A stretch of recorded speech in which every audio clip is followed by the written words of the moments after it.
नमस्कार, जय माता दी। स्वागत है आपका हमारे चैनल धार्मिक कथा और कहानियों में।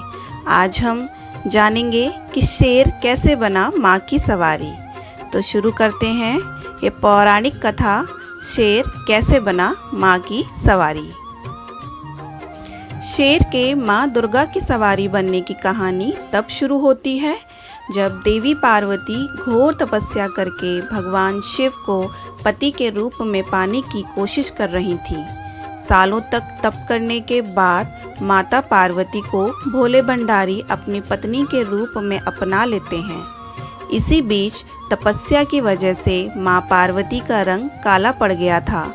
एक दिन ऐसे ही बातचीत के दौरान भगवान शिव माँ पार्वती को काली कह देते हैं।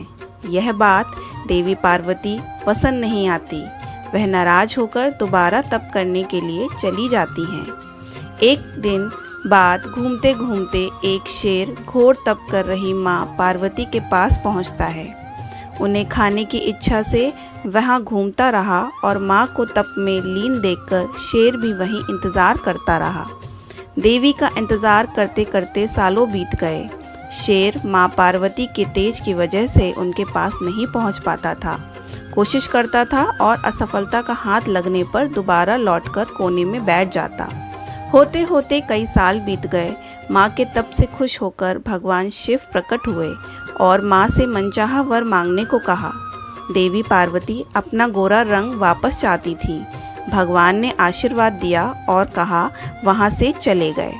वरदान मिलते ही माँ पार्वती नहाने के लिए चली गईं। नहाते ही उनके शरीर से एक और देवी का जन्म हुआ जिसका नाम कौशिकी पड़ा। उनके शरीर से काला रंग भी निकल गया था और माँ का रंग पहले की तरह साफ हो गया। इसी वजह से माता पार्वती का नाम गौरी भी पड़ गया। नहाने के बाद कुछ देर बाद माँ की नज़र शेर पर पड़ी। शेर को देखते ही उन्होंने भगवान शिव को याद किया और शेर के लिए भी वरदान मांगा। माता पार्वती ने भगवान से कहा, हे नाथ, यह शेर सालों से मुझे भोजन के रूप में ग्रहण करने के लिए इंतज़ार कर रहा था।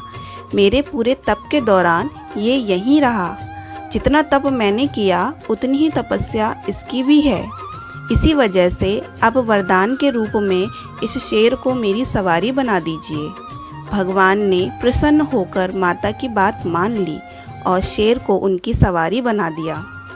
आशीर्वाद मिलने के बाद माता शेर पर सवार हो गईं और तभी से उनका नाम माँ शेरावाली दुर्गा पड़ गया।